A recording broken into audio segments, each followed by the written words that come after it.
billahi mineşşeytanirracim. Bismillahirrahmanirrahim.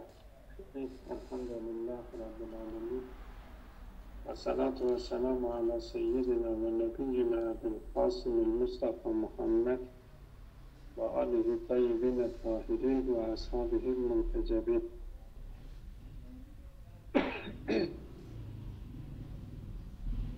Dokuzuncu merhalenin ikinci faslını işliyorduk. Bu ikinci fasılda, birinci fasılda biz 9. merhalenin birinci faslında sebk ile luhuk konusunu işlemiştik. Sebk ile luhuku biz 8 kısma ayırmıştık.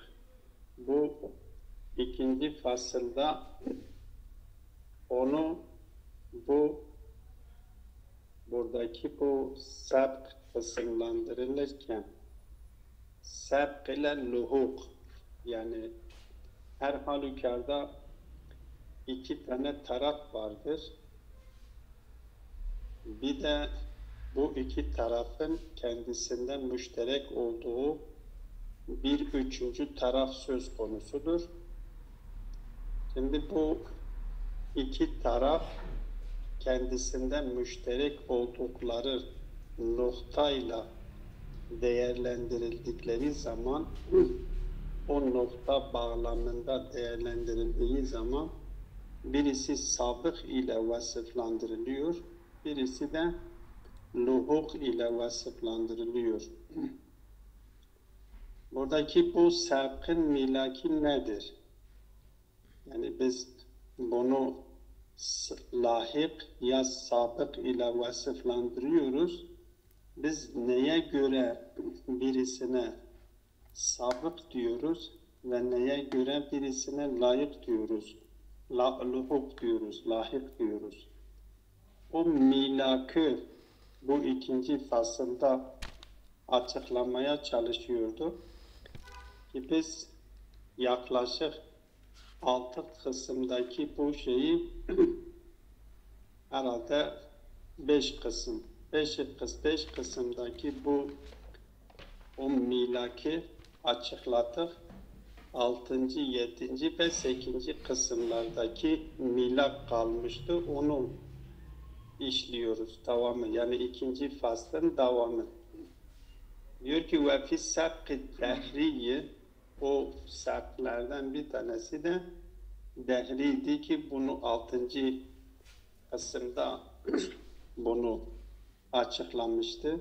Sebk-i dehri, luhuk-i dehri. Buradaki sebkın milaki nedir? Diyor huvel kavnu bi metnil vakı. Elbette bu sebk-i dehri bu birinci fasılda da işaret ettiğimiz gibi mirdamada ait olan bir kavramdır. Bu sebk-i dehriyi daha fazla mücerred alemindeki varlıklar hakkında kullanılan bir tabirdir. Ve bu tabir mirdamadın kendisine aittir. Mirdamad, varlık aleminde, mücerred alemindeki takaddüm ve teakhürü birbirinden ayırt etmek için, yani kıdem ile hadisi birbirinden ayırt etmek için kendisi mücerred alemi için bir sebk-i dehri kavramını ortaya atmıştır. Bu daha fazla mücerred aleminde geçerli olan ki mirdamada ait olan bir terimdir ve orada geçerli olan bir durumdur. Şayet bu 3. fasılda da bu konuya değineceğiz. Zeydan, bir şey sorayım. Dinliyorum.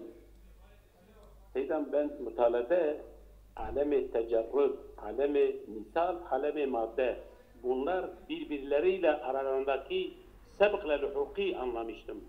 Seyda bunu sadece alemi tecerrüde bağlıyor bunu. Ben dehr meselesini ona, sebk-i dehriyi ona bağlıyorum. Mücerred alemiyle ilgili. Yoksa Sabk bütün alemlerde söz konusudur. Şimdi mesela diyelim ki Zat-ı Bari Teala söz konusudur. Zat-ı Bari Teala'nın zaten vücudu zati olduğundan dolayı zaten kadimdir. Ondan sonraki varlıklar hepsi lahik olmuş oluyor. Ancak mücerred alemi misaldan öncedir. Onun için misal alem, mücerred alemi sabık ile vasıflandırılıyor. Luhuk, Evet. misal alemi lahik ile vasıflandırılıyor. Aynen. Ben öyle anlamıştım.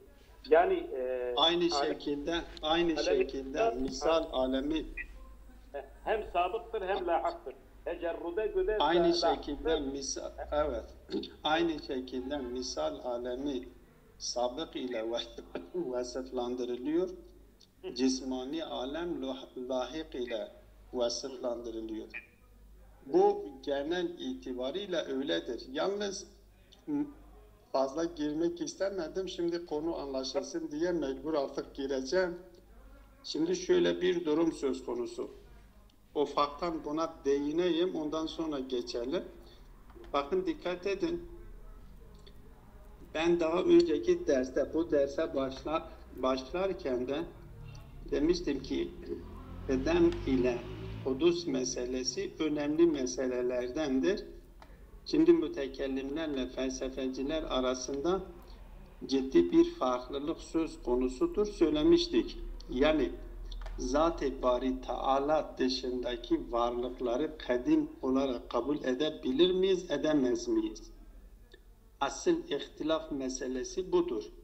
Biz Zat-ı Bari Teala dışındaki varlıkları kadim ile vasıflandırabiliyor muyuz, vasıflandıramıyor muyuz? Elbette kadimi zamanı manasında. Felsefeciler diyorlar ki Zat-ı Bari Teala dışındaki mücerred alemindeki varlıkları ve ilk maddeyi biz kadem ile vasıflandırabiliriz. Ama bu kadem-i zamanidir. Kadem-i zati değildir.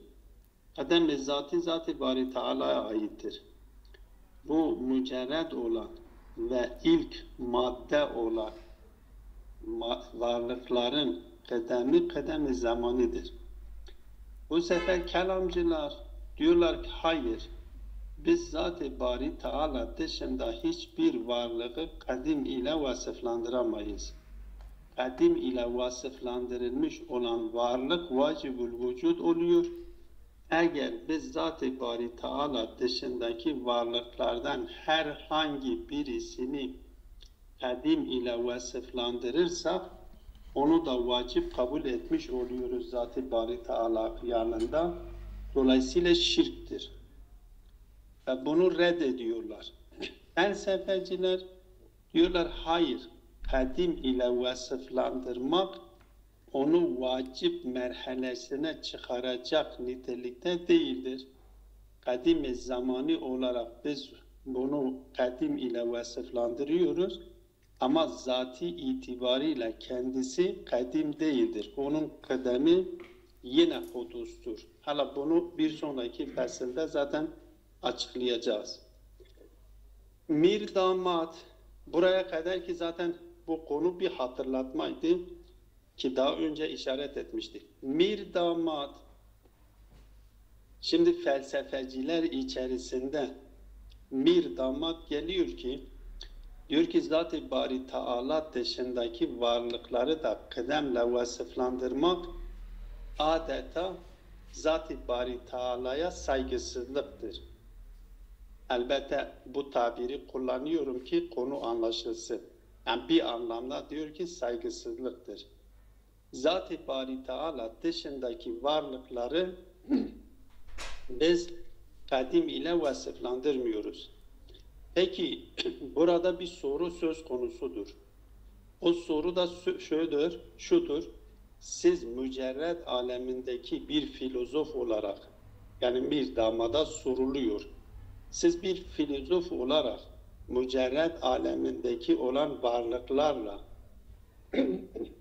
cismani alemdeki varlıkları aynı şekilde hadis mi biliyorsunuz? Yani mücerred alemindeki varlıkları da cismani alemdeki gibi hadis mi biliyorsunuz? Hadis-i zamanı mı biliyorsunuz? Buradan kurtulmak için, çünkü bunlar gibi değildir. Mücerred alemindeki varlıklarla cismani alemindeki varlıkları da aynı vasıfla vasıflandırmaktan bu sefer mücerred alemindeki varlıklara adeta saygısızlıktır. Elbette bu saygısızlık tarifi kelimesini ben kullanıyorum. Kendisi o şekilde değil. Ben konunun anlaşılması için söylüyorum. Diyor ki eğer biz mücerred alemindeki varlıkları da cismani alemdeki varlıklar gibi hadis ile vasıflandırırsak bu sefer mücerred alemindeki varlıklara bir saygısızlık olmuş oluyor. Peki o zaman ne yapalım? Diyor ki biz madde aleminde yani cismani alemindeki varlıkları hadis ile vasıflandırıyoruz. Mücerred alemindeki varlıkları da sabık-ı dehri olarak o dehri kelimesini orada kullanılıyor.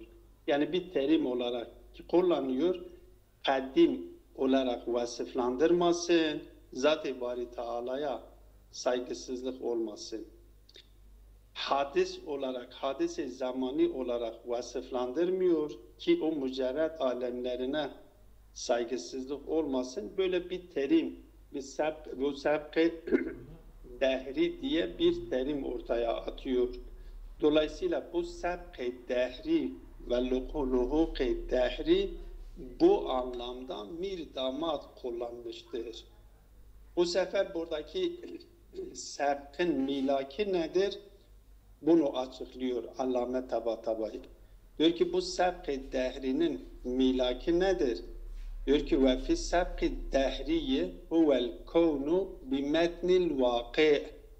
Yani o vakiin metninde, vakiin kendisinde oluştur.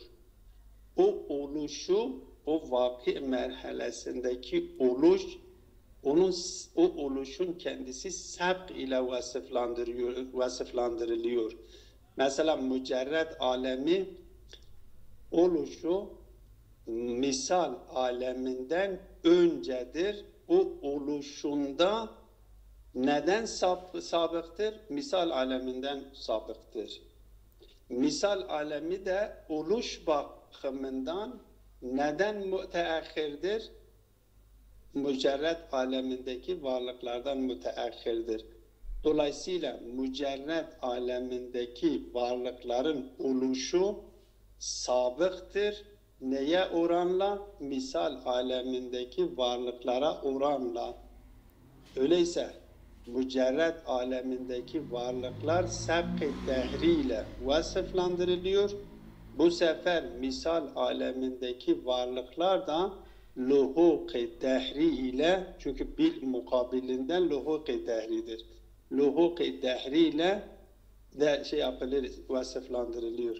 Ama buradaki milak nedir? O metni vakı diyorlar. Da o vakıiyetin kendisinde var oluşudur.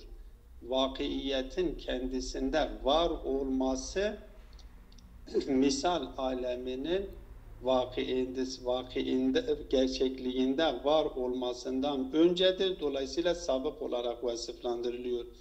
Misal alemi de ondan sonra olduğu için onunla lahik ile vasıflandırılıyor. Bu da sabık-ı dehrinin milaki, yani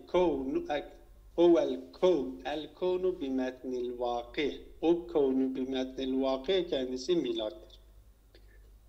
وفي السبق بالرتبة النسبة إلى المبدأ محدود كالمحراب أو الباب في الرتبة الحسية وكالجنس الآلي أو النوع الأخير في الرتبة العقلية وفي السبق بالرتبة. Peki bu sabık bir rütbede ki biz bunu dedik ki hem o tabii olan şeylere şamil geliyor hem itibari olanlara şamil geliyor. Çünkü orada milak nedir? Milak bizim mebde olarak kabul ettiğimiz şeydir. İster oradaki tabii olan şeylerde bunu dikkate alalım, İster itibari olan şeylerde dikkate alalım. Buradaki bizim mebde olarak kabul ettiğimiz şeye göre orada takaddüm, teahhür söz konusu oluyor. Öyleyse buradaki milaki takaddüm ve milaki teahhür ya milaki sabk ve luhuk nedir diyor? En nisbetu ile mebde-i mahdud. O sınırlandırılmış, o belirlendirilmiş olan mebde'e olan nispettir. Biz eğer mihrabı, çünkü burada mebde-i mahdud nedir? Kendimiz için belirtmiş olduğumuz mebde nedir? Mihraptır. Yahut da mebde nedir? Elbabu, kapıdır. Ya mebde nedir? Cinsi alidir. Ya mebde nedir? Cinsi safildir, nu'udur. Artık bizim burada mebde olarak belirttiğimiz mebde'e olan nispetin kendisi milaktır. Demek ki o buradaki sebep olan sebki belirleyen milak nedir? O nispettir. Biz eğer mihrabı mebde olarak alırsak o zaman mihraba en yakın olan saf sabıktır ve ondan uzak olanlar da yavaş yavaş ne olmuş oluyor? Lahık olmuş oluyor. Eğer biz mebdeyi kapı olarak alırsak o zaman kapıya yakın olanlar sabık ile vasıflandırılıyor. Artık nispete göre değişiyor. Aynı şekilde tabii olan şeylerde de durum böyledir. Biz mebde olarak cinsi ali alırsak o zaman onun altındaki cins, mesela diyelim ki cevher cinsi alidir. Biz onu mebde olarak aldığımız zaman cisim ona en yakın olmuş oluyor. Cismin namı ise ondan sonra geliyor. Öyleyse cisim sabıktır, cismin namı ise layık olmuş oluyor. Bu şekilde ta insana kadar geliyor. Seydam buralar çok güzel anlaşıldı. Evet Seydam. Evet Seydam, sen bir şey soruyorsan mikrofonunu kapat, senin mikrofonun ses çıkarıyor aslında, hemen cevap. Tamam. Dolayısıyla burada ve fi sabbi bir rütbeti en nisbetu ile mebde'in mahdudin. Oradaki o mebde'in mahduda olan nispet milaktır.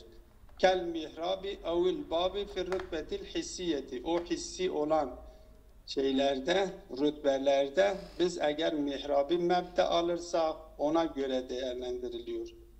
Babı alırsak ona göre. Ve kel cinsil ali ev nev'il ahiri fi rütbetil akliyeti. Akli rütbelerde de bu cinsi ali ya nev'i ahir ona göre sabık ve lahik, onun nispete göre sahip sabık ve lahik belirleniliyor. Ve fis sabki bis şerefi huvel faddu vel mezniyetu. Zaten bunda bir şey söz konusu değildir. Buradaki bu sabki bis şeref biz söylemiştik.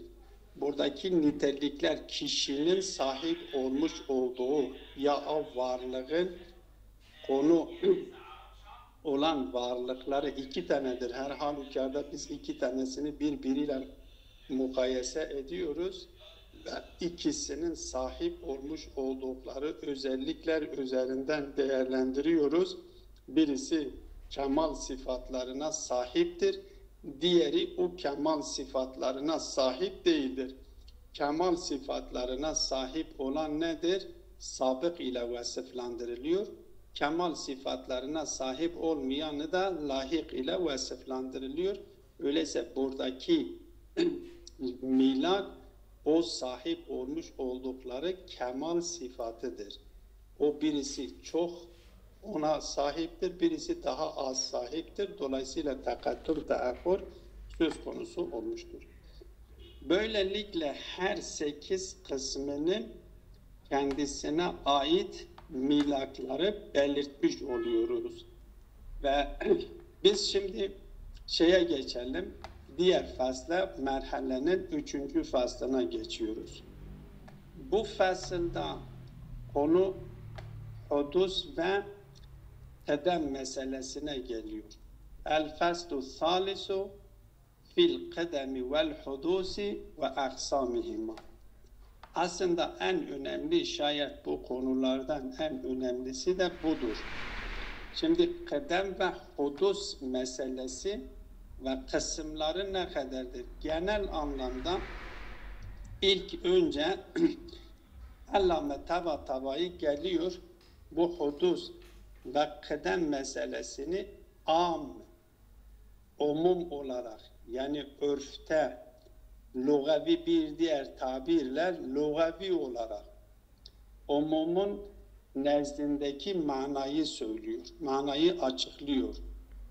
O umumun nezdindeki manayı açıkladıktan sonra geliyor felsefedeki anlamını açıklıyor ve felsefedeki manasını açıkladıktan sonra şu noktaya işaret ediyor ki biz bu konuyu felsefede anlatmamız doğru mudur, değil midir? Diyor ki çünkü kedem, felsefi anlamdaki kedem ile felsefedeki anlamdaki hudus diyor vücudun zati arızlarındandır. Vücudun zati arızlarından olduğu için zaten felsefenin konusu neydi? El vücudu bima huve vücud. Vücut bima huve vücud olduğu için o felsefenin konusu eğer vücut bima huve vücud ya mevcut bima huve mevcut ise doğal olarak konusu konusu vücut bima huve vücud ya mevcut bima huve mevcut ise bunun avariz-i zatiden bahsediliyor. Yani bu bilim, eğer bir bilimde, bir ilimde konu vücut ve ya vücut bima huve vücut ya mevcut bima huve mevcut, ben bunları aynı anlamda kullanıyorum ha. Şey değildir. Bunlar birbirinden farklı. İster vücut bima huve vücut diyelim, ister mevcut bima huve mevcut diyelim. Fark etmiyor. Biz bunun konusu bu olunca ilim neden bahsediyor? İlmin meseleleri nelerdir? Bu konuya zati itibarıyla arız olan meselelerdir.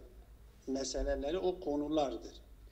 Bu vücut bima huve vücudun ya mevcut bima huve mevcudun zati arızlarından bir tanesi de kedem ve hadistir, hudustur. Dolayısıyla bu konu felsefede zaten bahsedilmesi gereken bir konudur. Sadece burada bir noktaya, yani metni uygulanmadan önce kanaatimce buradaki en önemli nokta ki Allame o noktaya işaret ediyor, üzerinde duruyor ki felsefi açıdan. Şimdi Adem burada iki anlamda alınıyor. Adem burada sanki müşterek-i lafzidir, müşterek-i manevi olarak alınmıyor. Müşterek-i lafzi, Adem'in bir manası vücuda mukabil olan anlamdır. El vücudu fi mukabilihi el adem. Vücut mukabilinde olan Adem'in vücutla cem olması içtimai nakizeyn olmuş oluyor. Ve içtimai nakizeyn de muhal olduğu için vücut mukabilinde olan Adem'in vücutla cem olunması imkansızdır. Umumdaki mana da zaten budur. Biz fi mukabilil vücut anlamındadır. Ama biz Adem'i mutlak olarak aldığımız zaman sadece bu mana değildir. Bir diğer mana da söz konusu olabilir. O mana mucami'un ma'al vücud, yani vücutla cem olunabilir. Dikkat edin, bu nokta önemlidir. Aslında bu Şayet bu dersin en önemli noktası budur. Şayet anlaşılması zor olan en zor olan noktası da budur. Yani Adem hangi anlamdaki Adem vücut ile cem olabiliyor? Bu nokta önemlidir. Şimdi öyleyse mutlak olarak biz Adem'i kullandığımız zaman el-ademul mutlaku, el-ademul mutlak sözcük olarak kullandığımız zaman iki manada kullanılıyor. Bir, el-ademu fi mukabilil vücud, el-ademu fi mukabilil vücud, vücut mukabilinde olan Adem, vücut mukabilinde olan Adem, vücut ile cem olunması imkansızdır. Bir de el-ademu zatiye, el-ademu zati. El-ademu zati dediğimiz zaman bu adem-i zati vücut ile cem olunması mümkündür. Bu nasıl neyi ifade ediyor? Şimdi dikkat edin. Daha önceki derslerde de biz işaret etmiştik. Demiştik ki mahiyet bimahu ve mahiyet olarak biz dikkate aldığımız zaman ve biz mahiyeti tarif ederken, dikkat edin bu noktayı, mahiyeti tarif ederken mesela insan diyelim ya feres diyelim, hangi mahiyet olursa olsun biz mahiyeti tarif ederken zatiyatlarını işaret ediyoruz. Zatiyatlarını hamle evveliyle tarif ediyoruz. Hamle evveli de zati olanlarını açıklıyor. O zaman biz insanı tarif ederken insanı nasıl tarif ediyoruz? Diyoruz ki el insanu hayvanun natikun. Cinsi garib ve faslını zikrediyoruz. Hem cinsi garib onun zatıdır, zatının bir parçasıdır. Hem faslı onun zatının bir parçasıdır. Yani insanı insan yapan hayvaniyet ve natikiyettir. Biz onun tarifinden ne vücut alıyoruz, ne adem alıyoruz. Yani biz kendi mahiyete demiyoruz tarif ederken el insanu hayvanun natikun mevcudun veyahut da el insanu hayvanun natikun ma'dumun, yani ne vücut onun zatında söz konusudur ne adem onun zatında söz konusudur. Öyleyse biz zatında vücutla adem söz konusu değilse dışarıda mümkün olan varlıkları, bu mahiyetleri biz değerlendirdiğimiz zaman zati itibariyle bu adem-i zati dediğimiz, yani kendisindeki adem-i zati itibarıyla kendisi mümkündür. Adem-i zati dediğimiz zaman manası, ya hudus-i zati dediğimiz zaman manası mümkündür. Zati itibarıyla vücut kendisinden söz konusu değildir. Eğer vücut verilmesi gerekiyorsa illeti dikkate alınarak vücut verilmesi lazım. İlletsiz adem-i illet de ademine sebep oluyor. Öyleyse biz bunu değerlendirdiğimiz zaman illet gelip kendisine vücut verdikten sonra o zatındaki o hudus-i zati dediğimiz o adem kendisinden, yani o zatında olmayan hem adem hem vücut beraber cem olmuştur orada. Bu zatındaki biz zatını dikkate aldığımız zaman o zatının değiş vücutta verilse dahi kendisi o zatındaki o şeyi, o niteliği yok etmiyor ki. Yani inkılap kendisinde mümkün olanı, ben öyle söyleyeyim ki daha belki net olmuş oluyor. Mümkün zatındaki mümkünlüğünü yok etmiyor. Sadece illet geldiği için, illet onu irade ettiği için vücut bağışlamış kendisinden. Ama zatındaki o mümkünlüğü yok etmemiştir. O zatındaki mümkünlük ki bir anlamda ademliktir de, diyor ki vücut olduktan sonra da o zatındaki o halet yine bakidir. Vücut olduktan sonra yani illet tarafından kendisine vücut verildikten sonra dahi, çünkü biz diyoruz ki vücut bulmuş, vücudu da vaciptir. Çünkü illeti istediğinden dolayı vaciptir. Ama zati itibariyle biz değerlendirdiğimiz zaman o zatındaki o haleti yok etmemiştir. Dolayısıyla o Adem vücuduyla beraber cem olunmuştur. Buradaki bu noktaya işaret ediyor. Konunun metin üzerinden açıklarken inşallah daha netleştirebiliriz inşallah.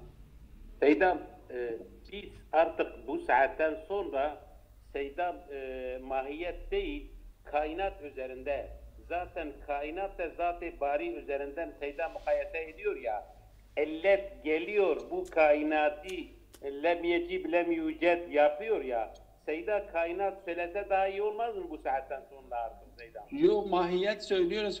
Evet, kainat söyleyen mahiyet dediğimiz zaman kainatın bütün şeyidir. Fark etmiyor. Yani dediğimiz zaman Seyda mümkün olan varlıkları diyelim. Kainat. Mümkün olan kainat, kavnden alalım, kainat diyelim. Önemli değildir. Evet Seydam, tamam. Hop, saat kaçtır? Saat biz sanırım yeterli olsun, tatbikini yarın yapalım inşallah. Oldu. Evet. Yoksa devam edelim. Çünkü normalde yarım saat 35 dakika ders devam ediyorduk. O kadar. Tamam hocam, tamam. Bugün ders Efendim? bu pek noktayı vurgulamak zor Seydam gerçekten yani. Tamam. Ha, ben bunu yarın inşallah bu metin üzerinden bunu tatbik ediyorum. Bu önemlidir. Yani bu Adem'in vücutla cem olunması noktası önemlidir. Onu inşallah yarın üzerinde dururuz. Tamam. Üç faslın da ana tek cümlesi Seydam'ın söylediğidir. Bu üç faslının da hulasası bu cümlesi Seydam. Evet Seydam. Tamam.